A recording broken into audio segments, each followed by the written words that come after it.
Good afternoon and welcome to the December Lunch and Learn. This month's webinar is on the free application for federal student aid, otherwise known as FAFSA, which will be presented by Ms. Tanika Mangum from the Washington, D.C. Baltimore area Federal Student Aid Office within the Department of Education. Before the training starts, let's go over a few housekeeping tips. I've placed all participants on mute. However, as we all know, technology is not always on our side, so please check to make sure you're muted.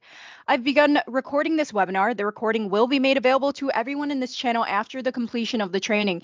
And you may also find a copy of the slides under the Files tab of this channel as well as in the comments. You may enter any questions you have throughout the training into the chat window. We will either get to them as they come up or during the Q&A at the end of the training. If you don't have access to the chat window, please raise your hand and we will add you to the team. Once added, you may have to leave and rejoin the meeting. If you're joining as a guest or not accessing this webinar in Army 365, we will not be able to add you to the team. As mentioned before, presenting today is Ms. Tanika Mangum. Ms. Mangum serves as an outreach and awareness specialist at the U.S. Department of Education and Federal Student Aid for over 3 years. Prior to joining the department, she served 12 years as a higher education administrator and worked with first generation and underrepresented students as well as national scholarship organizations. Now, please welcome Ms. Tanika Mangum. Hello and good afternoon, everyone. Thank you all for joining to learn about the FAFSA and also all of the new things that you may have heard about. But even if you haven't, no worries. Today we'll cover all things so that you feel prepared in your decision to rather to apply for the FAFSA or just to provide just overall understanding of how to go about doing so. So let's go ahead and get started to talk a little bit about what we'll cover today. So we're going to cover an overview of federal student aid. Again, if this is your first time with the FAFSA form or just with federal student aid, you may not be aware of why this is so important. And so I want to break down an overview of what federal student aid is when we're talking about this FAFSA form. Then I'm going to talk about creating a studentaid.gov account and FSA ID. And we're going to talk about the very important aspect, which is the dependency status. And we'll talk a little bit about dependent versus independent and why that is so significant and important for you. Also, we'll talk about new terms, such as contributors and consent, which is brand new for this 2024-25 FAFSA application, and also talking about unusual and special circumstances, which unusual circumstances is also new for the 2024-25 FAFSA. And then we'll end with some tools and resources. And as always, I will always leave time for question and answers. So get your mics ready to unmute for that time. So let's jump right in. So we're going to, again, just review what are federal student aid and what are some of the changes to this application. So first things first, what is federal student aid? Well, federal student aid has been around for quite some time, and it is housed under the Department of Education. And the sole purpose is to ensure that students like yourself are able to obtain a college or post-secondary education, whether it be college, associate's degree, post-secondary programs, or any other education beyond the high school education in order for them to pursue any additional career opportunities. So with that, there's over $111 billion worth of funding that we provide every year for students. Now, when I say students, I'm talking all students. I'm talking students coming out of high school. I'm talking students who are adult students. I'm talking about returning students. I'm talking about service students. I'm talking anyone who's pursuing additional education in the upcoming year. Okay, so that's what we deem as a student. Now, the funding that we provide is in the form of grants, work study, and also in student loans for federal student aid. But please note that federal student aid and the FAFSA form does not limit your eligibility beyond that. So when you see the term financial aid, I don't want you to only think of grants, work study, and student loans. I want you to also understand that financial aid goes beyond just the federal government, but there's also state aid, and there's also institutional aid, and there's also private organizational aid. So when we're talking about completing the FAFSA form, you're not just applying for federal student aid, you're also making yourself eligible for state aid, some institutional grants, and also some private organizational grants in your communities. So let's talk a little bit about what federal student aid does offer just in our scope as federal. So when you're completing your FAFSA form, you will be considered for all four of these grants. So there are four grants that federal student aid offers. The first and the most commonly known for us is the Pell Grant. Now the Pell Grant is only for undergraduate students. So just to clarify, I just want to make sure everybody's on the same page here. Undergraduate means college student. So that can be an associate, a degree student at a community college or a 2-year program, or even a vocational trade program. That can also be from college freshman at a traditional 4-year institution all the way to a college senior in a traditional setting as well. So that if that is you and you're an undergraduate student or planning to be an undergraduate student, you would be considered for this Pell Grant. Now, this Pell Grant is only for students who have exceptional need. Now, we always get this question, what is exceptional? Now, people get confused here because they automatically assume that based on their monthly income or their family income determines if they're Pell Grant eligibility. Now, there have been some changes to the 2024-25 FAFSA, which has made Pell Grant eligibility expanded. What that means is generally it was dependent on your family income at a certain point. But now that was with the EFC, but now with the student aid index, it's not solely just based on family income alone. It also includes your household, which means how many people are in your household. Again, key words, in your household, not how many are attending college or our post-secondary school. So you want to be aware of that students who were maybe not eligible for Pell Grant before, for the 2024-25 year, they very much well can receive a Pell Grant. Another grant that you should be aware of is the Federal Supplemental Educational Opportunity Grant, a tongue twister there, but it also is only for undergraduate students and also awards exceptional need. Now, that's important because Pell Grant only goes up to a certain amount. So it's going to expand an extra $900 this year. So that basically means it's going to be around $8,000. So with $8,000, for some of you might say, $8,000 is not enough. I might need some additional funding. Well, if you're Pell Grant eligible, then you may also receive this opportunity grant as well. But even if you're not Pell eligible, you can also be eligible for this grant as well. But again, you have to complete the FAFSA form.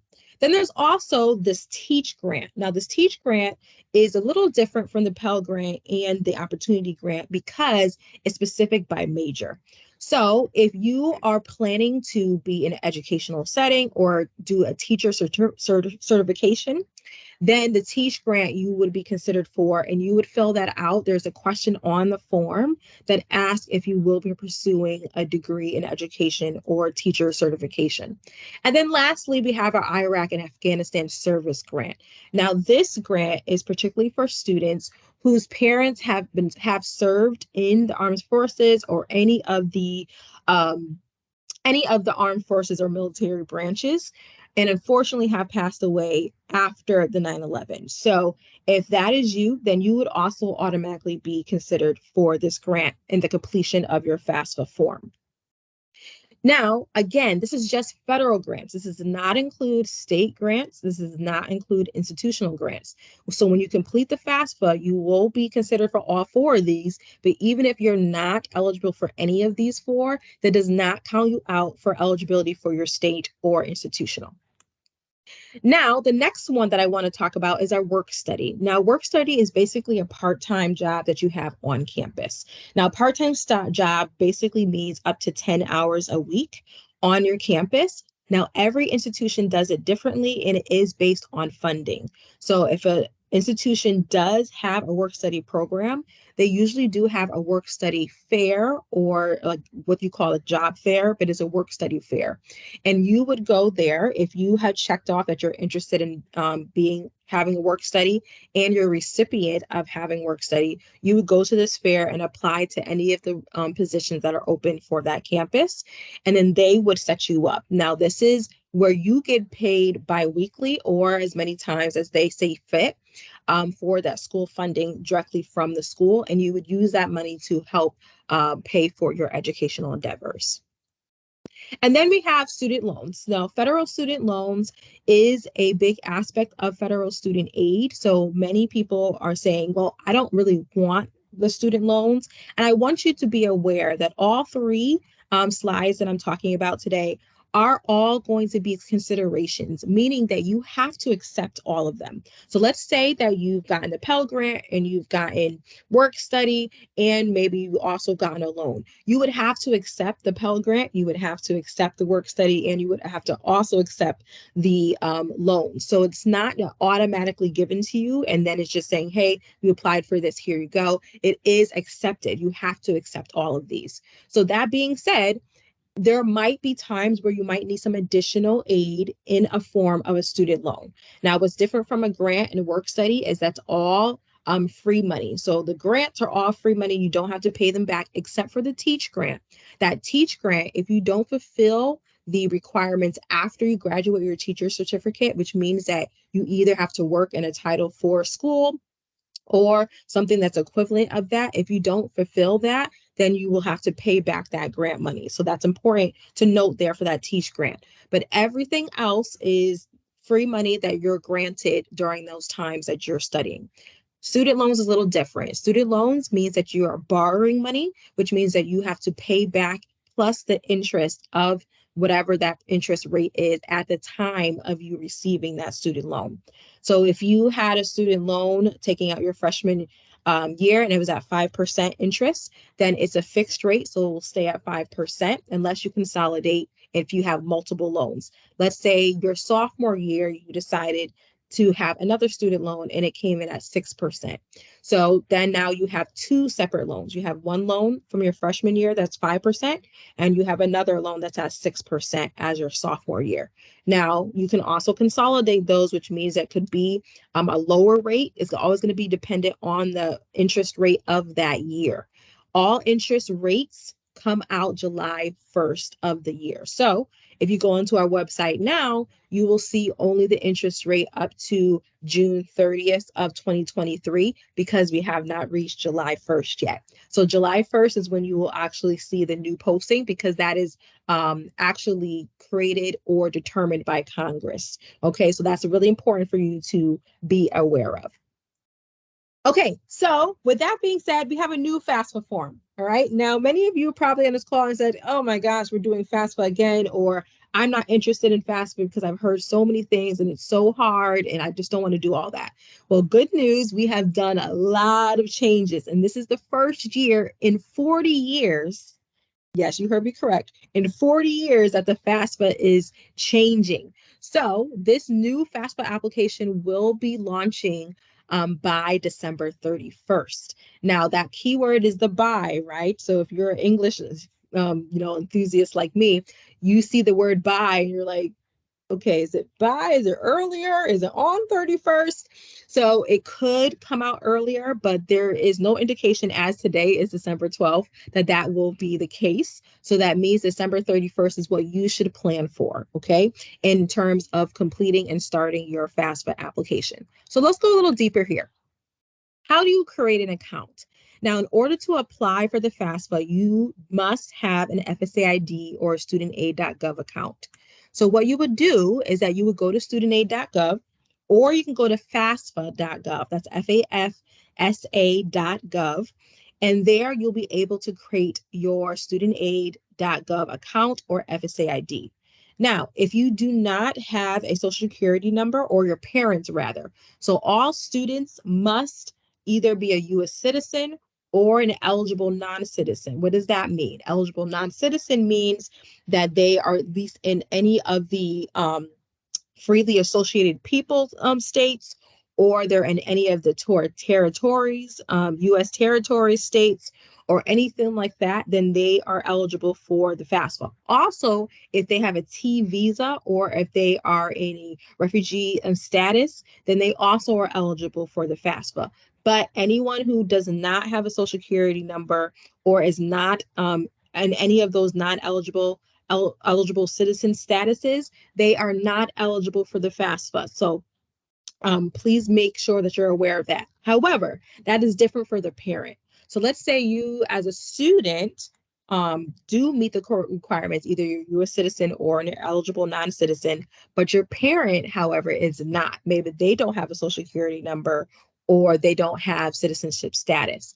They can still create an FSA ID starting on December 31st. Okay, so on December 31st, they'll be able to create an FSA ID to be able to assist you in completing your FAFSA form. In previous years, that was not the case. They could not create an account, and they would have to have signed, the student would have to fill it out, print out the form, have it signed, have it mailed in. You see all of this extra stuff. So now we cut that all. So now everybody will be able to have an account. Now, you're probably wondering, do I actually need a parent to complete this out at all? Well, that's a good question, which is where we're coming into dependency status. Now, to be simple, dependency status is all about, do I need a parent to help me complete this form or not?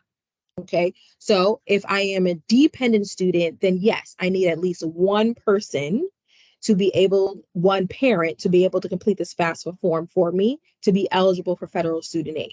If I'm an independent student, that means I don't need a parent to complete this FAFSA form for me, or I might need to have another person fill it out if I'm married. Okay, so let's talk a little bit about this.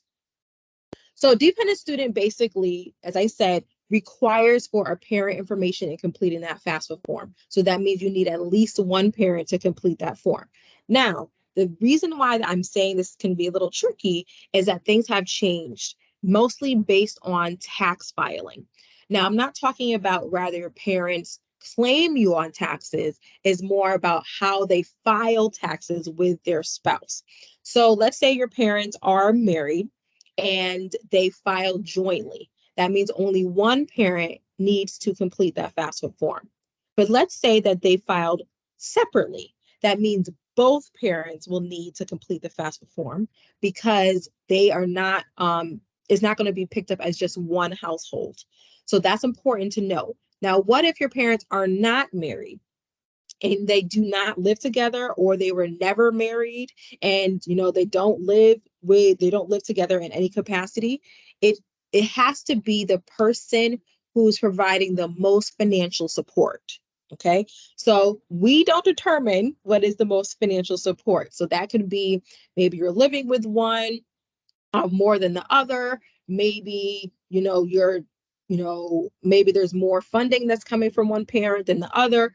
All of those things will determine that.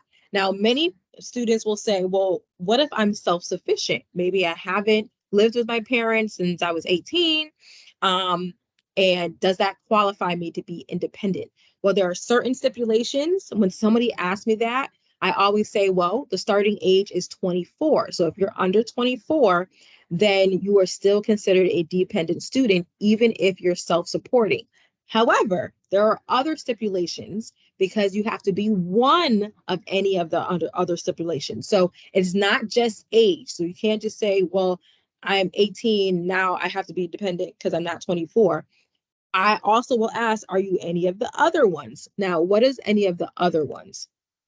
Are you married? If the answer is no, then you're still dependent. Are you a graduate, a professional student? If the answer is no, then you are still a dependent student and you require a parent. Do you have children yourself or a dependent that lives with you that you provide the most support to? If the answer is no, you're still a dependent student. Are you a veteran or currently serving on active duty? Now, this is really key for this presentation for all of you on this call, because some people will ask, well, am I considered active duty or am I not? And we will talk a little bit about that in a bit. Now, if your answer is no, then you're still a dependent student. What if I'm 13 and both of my parents have been deceased, or I've been in foster care, then if that's not you, then you're still a dependent student. What if I'm emancipated? If that answer is no, you're still dependent. What if I'm unaccompanied youth who is at risk of homeless or is currently homeless? Then if that answer is no, you are still a dependent student. So again, if you're under 24 and you're saying, well, am I just dependent? If you're answering no to all of the things on this list, then yes, you will be determined as a dependent student, which requires you to have a parent to complete the FAFSA form for you to be eligible for federal student aid. And I mean all aspects of federal student aid besides one, and we'll talk about that in a second. So military status, let's talk about it. So on the form, there's going to be a section, and you will see this here on your right-hand side of the screen. There are 5 sections that a student must complete on the FAFSA form. And this is all user-friendly. It's just mostly check boxes and things of that nature. But one of the questions, as you see here, the first 2 bullets, the first 2 checks, it says the student is currently serving on active duty in the U.S. Armed Forces for purposes other than training. If that is you, then you will click yes. You will click the button. If that is not you, you leave it blank. Is the student a veteran of the U.S. Armed Forces?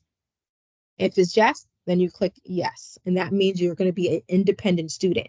But if you have no to any of these, all of these, then at the last button, you will just say none of these, which means that you will be considered a dependent student.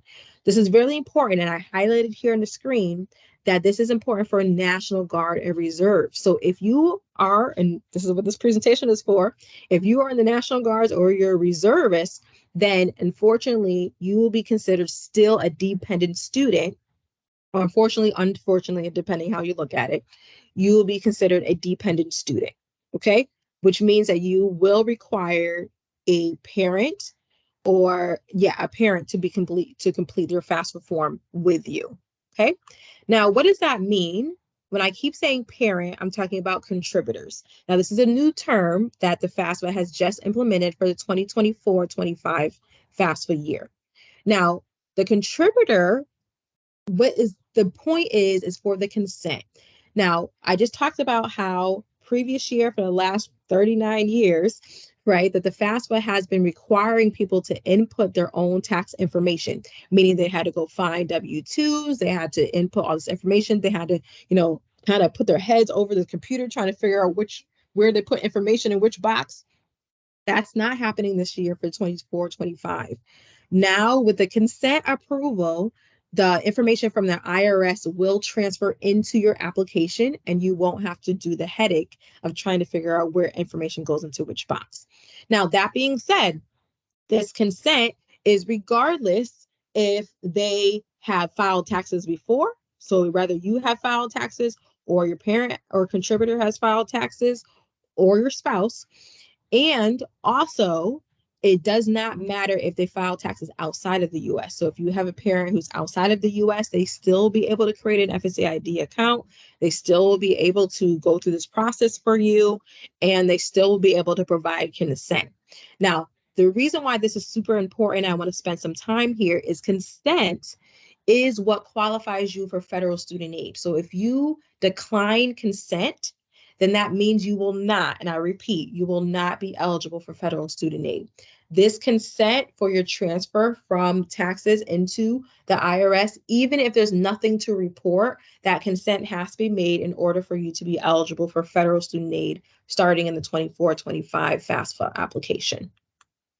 So who is a contributor? You are a contributor. So it's anyone who needs to complete this form. So that includes you. You are a contributor. You're a biological or adoptive parent if you are a dependent student. Your spouse, this is regardless regardless of your status. So if an independent student and you are married, and again, if you have filed separately, then your spouse will be required to complete the FAFSA form. But if you have filed jointly, then they will not need to complete the FAFSA form. You, as an individual, will be able to do it yourself. The same is true of a parent spouse. So let's say that your parents have separated and one has remarried, or even both have remarried. It has to go back down to who provides the most financial support out of the two parents. And then also from that spouse, their filing taxes. So they remarried, and did they file jointly or separately? If they filed jointly, then only your biological or adopted parent will need to fill it out. But if they filed separately, then they both, the step parent and your biological or adopted parent, will need to complete the FAFSA form. So that's important to be aware of. Now, this is only parents. You can see that I keep talking about parents, and then we know there's so many different family dynamics. So the grandparents or aunts and uncles and foster parents and even your fiance, all of them are not considered contributors, and therefore they should not be added or invited to the FAFSA form. Now, let's talk a little bit about what consent is, because we get a lot of questions about this. And again, you're transferring information from the IRS into your FAFSA form, just the tax information that we need. So we are not pulling all information, just the information for each box. Also, it allows for the FAFSA to say, okay, using this tax information, we will now determine your federal student aid eligibility or your student aid index. And then also from there, it also says it allows for the Department of Education to share this information with the schools that you selected on your application. So one change that's happened in previous years is that you were only able to list up to 10 institutions. Now this year, you're able to list up to 20 institutions. So any of those schools that you list on your application, they will be able to receive the federal the FAFSA information, not your federal taxes, but your federal information in terms of your federal financial aid eligibility. And also, you'll be able to save this information. So let's say that many of you might be on this call and parent yourself, and you need to do this for your student. That means you may have multiple children also going to school or also need to complete a form. You will need to create a form for each one of them, but don't be concerned about that and say, oh, I got to sit here for another hour.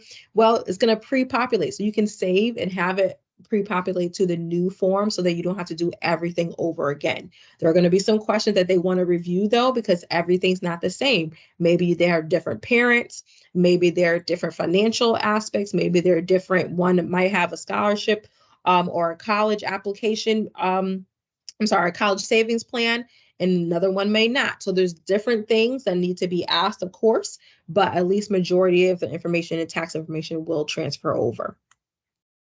So in order to invite your contributor, so now that we determine who your contributor is, you're going to need their first and last name. You're going to need their social security number if they have one again, and also their date of birth and email address. Now, this is important because it allows for them to receive an invitation via email to say, hey, this student has asked for you to help them complete that FAFSA form.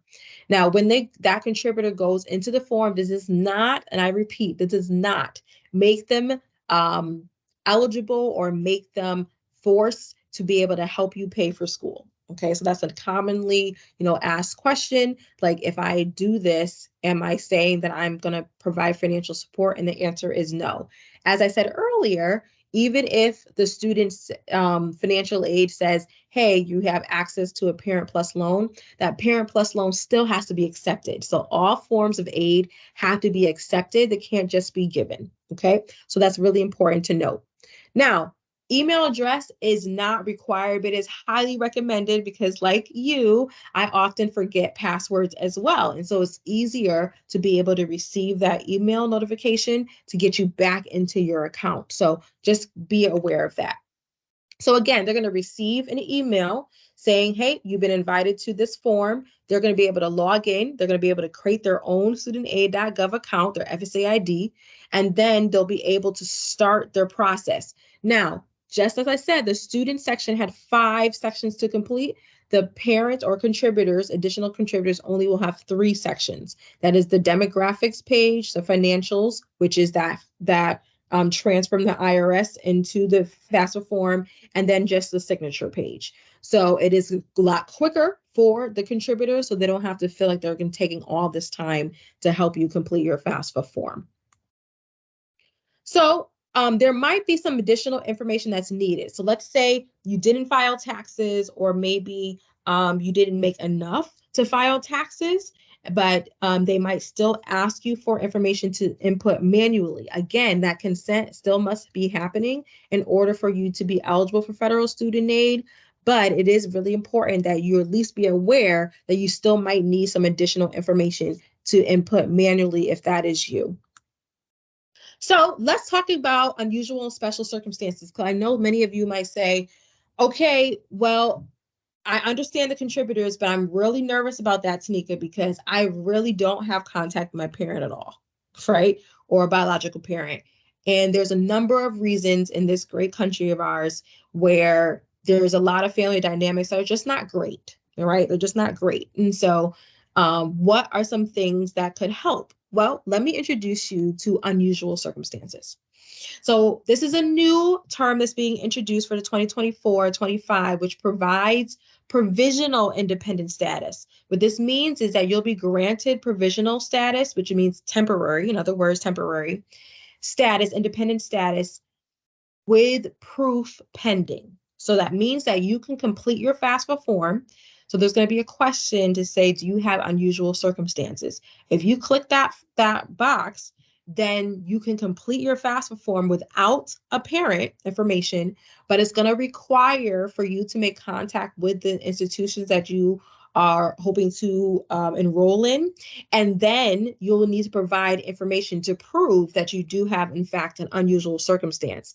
Now, unusual circumstance strictly means that making contact with my parent or contributor is causing great harm or risk to myself. That's how we define it, okay? So that can be a number of different ways. That could be human trafficking. That can be, a certain status. That can be parental abandonment, estrangement. That can even be incarceration as well. So if you are at risk of being in harm for contacting your contributor, then this unusual circumstance is for you. And we recommend that you check that box off on the FAFSA form so that you can complete your FAFSA.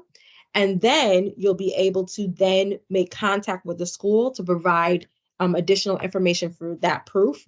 And then they will grant you independent status, which makes you eligible for all of the federal student aid programs. Now, if you didn't have unusual circumstance, you won't be able to complete your FAFSA, and therefore you won't be eligible for federal student aid. Or you only have one option, which is to select that you only want to be considered for unsubsidized student loan. So those are the options that you have. So either you have contact or make contact with your parent, and they help you complete this FAFSA form, and then you have access to the full range of federal student aid. Or I can't make contact with a parent because of risk to harm to myself. I'm checking unusual circumstance on the back on the FAFSA form, which allows me to complete my FAFSA without my parent, and I have to provide proof to the school, and they will grant me independent status, which allows me again to have full access to federal student aid. Or I'm not unusual circumstance, and therefore I know I won't be eligible for all federal student aid, but if I'm still able to have access to student loans, I would like to be considered for that. And you can check the box that you want to be considered for only unsubsidized student loans, okay?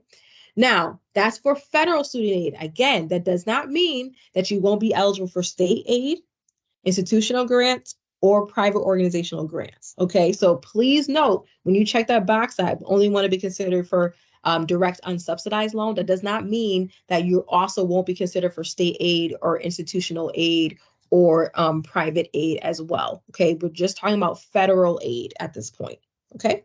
Now, to be clear, this does not mean a parent who refuses to contribute.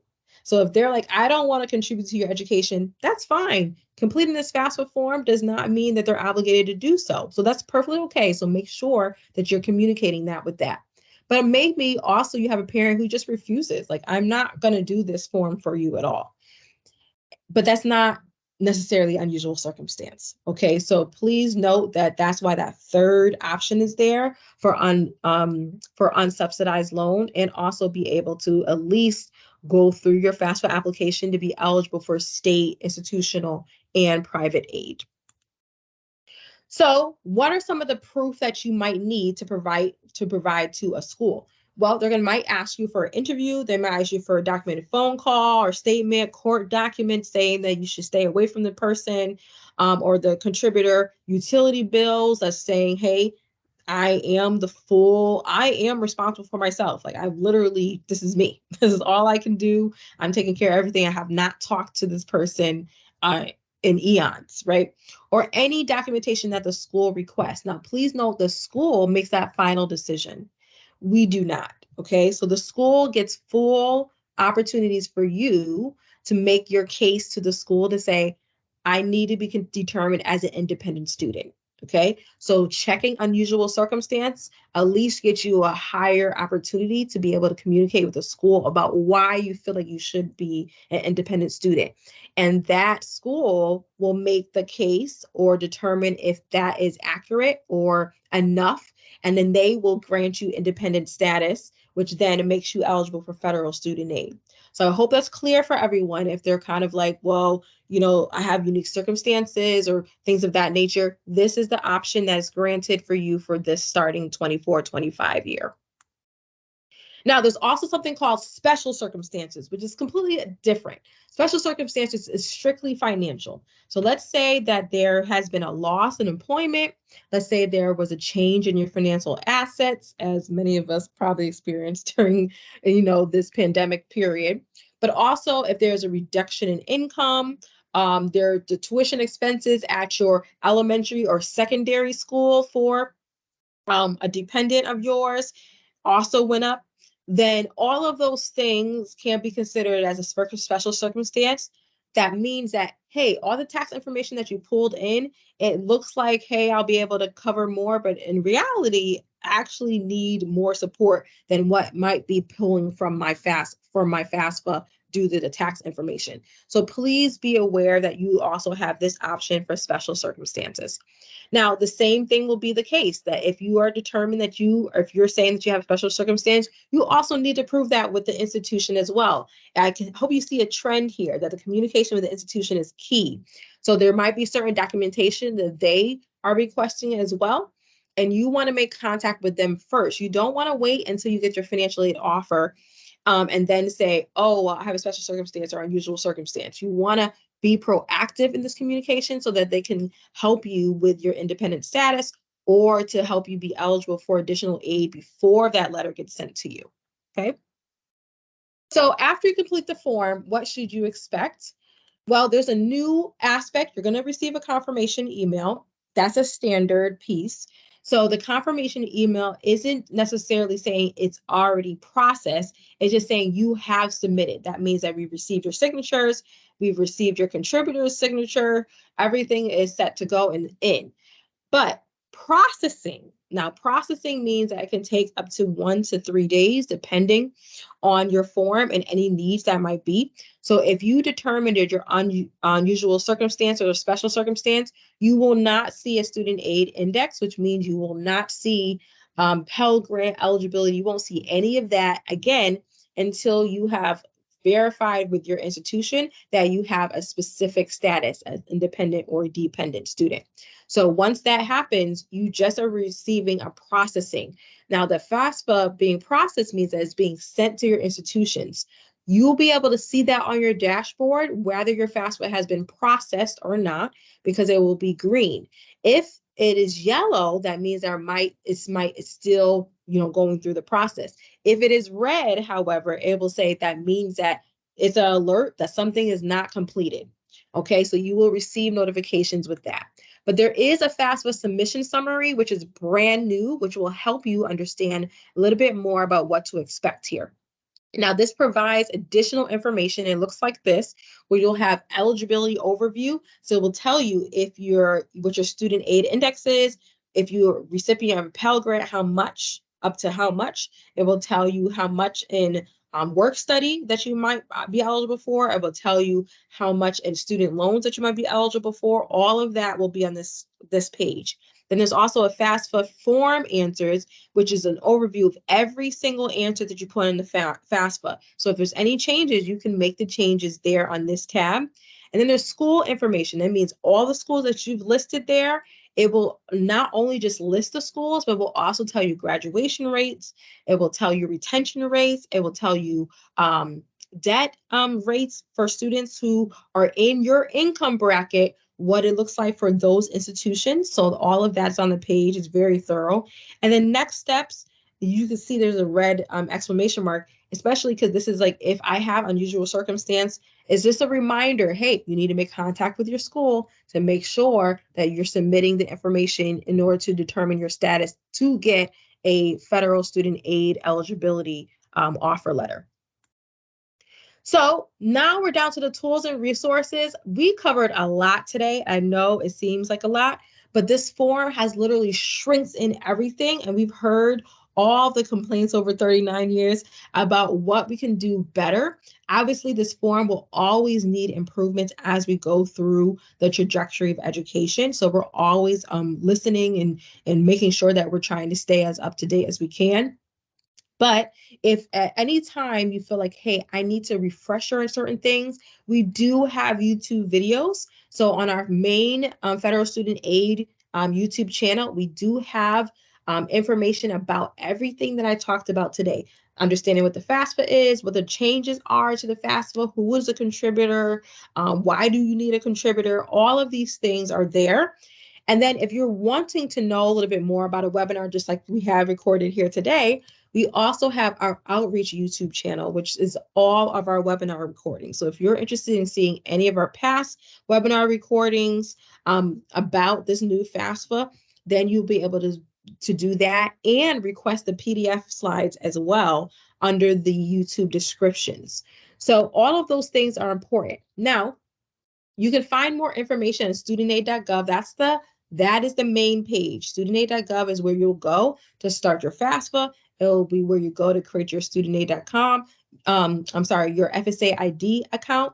It also is where you'll be able to see your statuses and be able to do everything in terms of learning more information about work study, grants, student loans, the whole PREFLA. We also are very active on social media pages, so you will see a lot of those things. Now, if you still have questions about contributor, we do have an upcoming webinar this Thursday that's all about just the contributors. And I'm presenting that webinar to just talk about, okay, you're a contributor. This is what you need to do. This is where you start. This is where you finish. I'll go into more scenarios about contributors and what is possible for contributors. So if you're interested in attending, you can scan the QR code, or you can just register on the link on the slide here to be able to attend for this Thursday. All recordings for our webinars are posted 24 hours after. So this recording will be on our outreach YouTube channel on Friday at 1 p.m. Okay, so now I'm going to leave it open for question and answer. So now's the time for you to unmute. I don't know how we want to do that. I don't know if we're calling names or what have you, but if you just do the raise your hand feature, I think we'll be able to catch you that way. Any questions?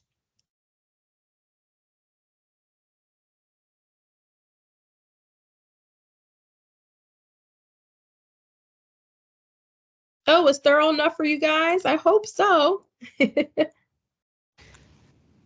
You answered my questions that I posted in chat. I think there might be one more. I do have a question. I was understanding that we were going to hear a little bit about the public loans forgiveness program with public service. And we have members who are interested in that. Oh, okay. I do know about I do a lot of PSLF. So any questions that you will have, I will do an overview. Can I do a quick overview of PSLF and how it relates to this? That would be great. Okay, sure. So public service loan forgiveness, for those who may not be aware, it is the opportunity for those who have served in public service in a period over 10 years. How do we get to the 10 years? Meaning that you have to make a monthly payment for 120 payments. So 120 divided by 12 is over 10 years. So if you've been in service for 10 years, it has to be a combination of you in service in any capacity. So that could be in the armed forces, that can be in certain positions, and it does not have to be the same position either. So let's say that you started in a position for 5 years, and then you go over to another position for another 5 years. That is 10 years together, and you are making your monthly payment, the minimum monthly payment on your student loan, then you would be eligible for PSLF. Now, PSLF has an application that you can go to on the help tool. Now, for those who need to know if you're eligible, almost everybody on this call would be eligible for PSLF because you're with the National Guard. So that being said, I encourage you, and I actually highly recommend that you submit a PSLF form. What this does, and I recommend that you do this annually, by the way, it allows for you to get an update of your count. Again, the goal is 120. So if you're starting at 3 years, people say, well, should I just wait till 10 years? No, you don't want to do that. You want to keep track of your years as you go along. So every year you want to submit your PSLF form.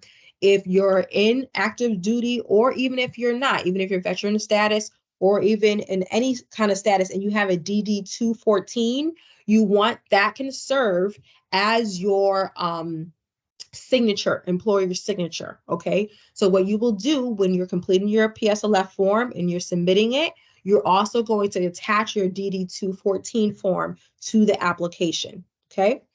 Now, couple things to know about the PSLF application.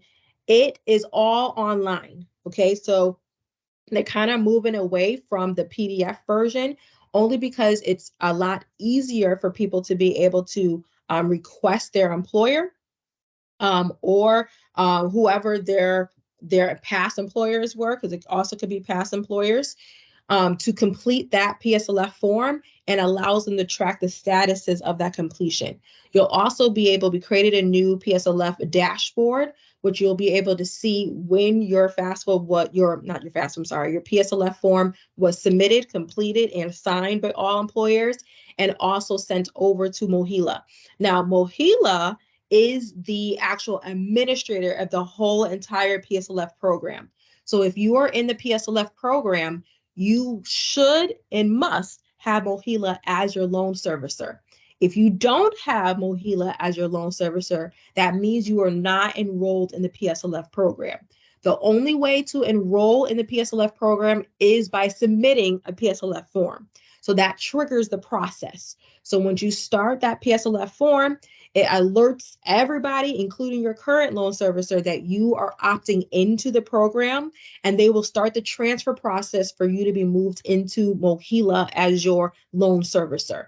This can take some time, so please be aware of that. And when I say take some time, I'm talking about a couple of weeks up to a month. So two weeks up to a month, you should see that transfer. You will get notifications via email to say that your loan has started the transfer process. You will also receive notification from MOHELA to welcome you to MOHELA, and also ways to create your account. Once you're at MOHELA, you'll be able to track your PSLF status. MOHELA is the one who does the counts, and so you'll be able to see that. If you want to know in advance what your preliminary count might be, you'll be able to see that on your studentaid.gov account. As a preliminary, once you go over to MOHELA, everything will be housed under your MOHELA, and they're doing the process now to transfer that information in. That will show up on your studentaid.gov account and your MOHELA account. But right now, it's strictly on MOHELA account. Now, the process for forgiveness, okay? So that means I submitted my form. MOHELA is going to send you a notification that says, okay, we received your form. And then they're going to provide you an updated tracking number to say you are, let's say you are 90 out of 120, right? Or you are a 110 out of 120, or it might say a 120 out of 120, which then will say, okay, we're now triggering you to move over to forgiveness status. Now that forgiveness status, and hear me well, will only be granted while you are still in public service. I hope you hear me. So basically that means if you're a retiree, you might want to get a part-time until you get it, because you can only get forgiveness as you're in public service status. Okay. So if you're not in public service status and you're a retiree, or you're thinking about retiring soon, right? You might want to get your PSLF form to get your update and your counts to kind of see how far you got. And when you get that official letter to say, yes, you are forgiven, then you can retire, right? But you do have to be in public service at the time of your forgiveness. Okay, Lisa, I see your hand. So I'm the person who asked the question in the first place, but just from my situation, I've been in public service nearly the entire time since the 90s. But what I'm running into, okay, first of all, the public loans forgiveness only starts in 2007, right? Correct. That is correct. So loans that were issued before then should be included in this, correct? No. So if your payments didn't start, so only the loans, even if you had the loan before, the payments that started from October 2007 will count on. Right. So but with the actual payments, I just got a report this past week from my loan servicer, or this past month, and it only included payments since like 2013. And I don't know if is it delimited at 10 years? Is that normal, or did they somehow lose track of everything from before? Because when they reopened, like during COVID, when everything went kind of funky with the whole thing, they said, oh, everybody can apply again.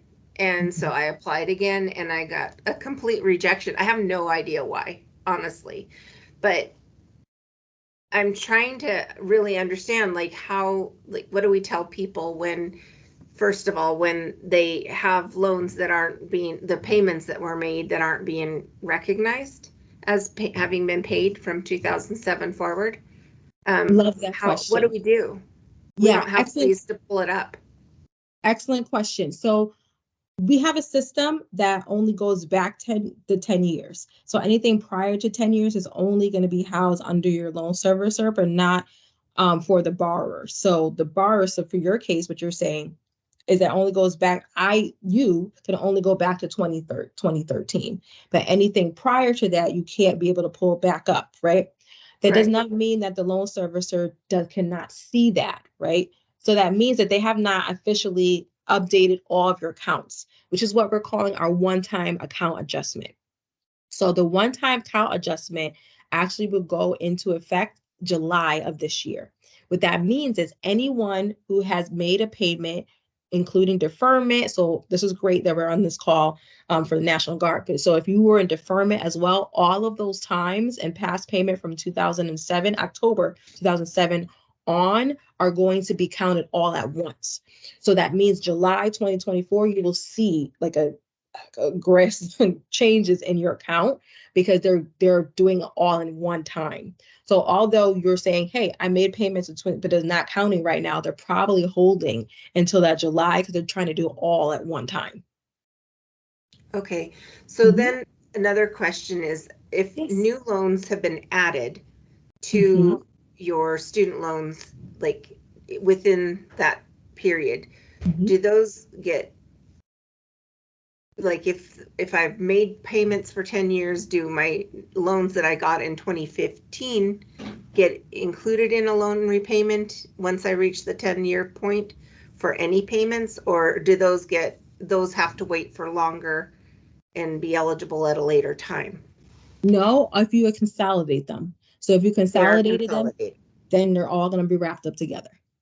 So they could potentially be paid off before having been paid on for 10 years. Correct. Okay. That's good to know. And then the final thing was, I have had multiple Department of the Army DFAS offices, because through the years, I mean, I've been working since 1999. Through the years, every couple of years, I'm in a different location, so I get a different DFAS thing. So are W-2s considered sufficient evidence, or do they have to go back to the exact office? No, W-2s are sufficient. Okay, So if you so have those them, add should them. be attached to the application. Yes, ma'am. So when we're telling people who have worked in different departments and they get different W-2s, but they're all from the National Guard in some respect, we can tell them they just submit their W-2s as the evidence of employment. Absolutely. That's correct. Okay. Thank you. Of course, my pleasure. I see Stephanie has a hand. Hi, I just wanted to clarify. So our traditional guardsmen are eligible for public service student loan forgiveness as long as they're serving 10 years and making payments over 10 years. They don't have to be fully employed, not active duty, right? Correct. Because That is correct. we've had a few that were told they weren't eligible because they're not active duty. Yeah, that's not true. So, I think there was a change during an administration. I believe the Donald Trump administration year. There was a change in the policy that included National Guard regardless of active duty status. So I think that is what you're referring to. So if they were told no prior to, because they weren't active duty, that is why the waiver eliminated that. So that's why I'm saying about the Trump administration, that's when that waiver came in. Mm-hmm. And so during that period, it said, hey, regardless of your current status, you're able to have be access to public service loan forgiveness. Prior to the waiver, you had to be actively in duty. Okay, so that's what you're referring to. Now that the waiver has ended in October of 2003, 2003, I believe, then that meant the question was, okay, what's new after that? Which is where we're at right now, which is PSLF 2.0. A lot of the same policies that were used during the waiver have rolled over to the permanent pieces for PSLF, and that is one of them. Okay. Okay, so great. Thank you. So as long as they're being able to prove that they were in status at that time, and if they're still working in public service or in public service in some regard currently, as long as they're in public service now, during the time of their forgiveness, they'll be fine.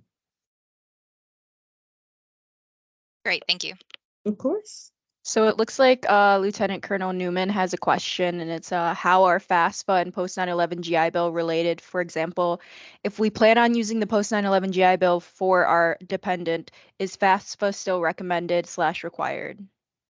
Yes, it's not required. So this is a good word. I'm glad that you're asking this. It's not required, but I highly recommend it.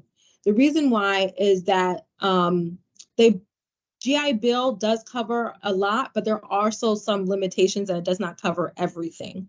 So in that case, doing the FAFSA will have you be eligible for additional aid that you would not be eligible for if you did not, submit the FAFSA form. So although it's not required, it is highly recommended. We have worked with the Department of Veteran Affairs, and we did a Twitter space. I don't know if anybody's ever done a Twitter space before or listened in on one, but we did do a Twitter space, and it's still on X now, not Twitter, but X, where you can listen to it. And we actually had the Department of Veteran Affairs talk about the GI Bill. So I highly recommend, and I don't have a chat feature here, but I'll make sure to share it with you, Stephanie, so you can share it with the gentleman. So that way he'll be able to have access to listen to it. But it talks about that very thing about the GI Bill and how it is important to also do the FAFSA bill on top of that.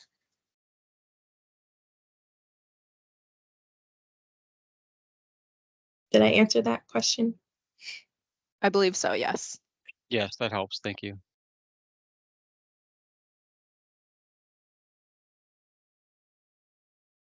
Are there any other burning questions? We have 3 minutes left, so I want to honor anyone if any has additional question or if we're all set and everybody's hearts and minds are clear. Yes, Jamie. Hi, I just have a quick question. So how do somebody show you that they are a veteran? Like what type of proof would they have to give to you or provide?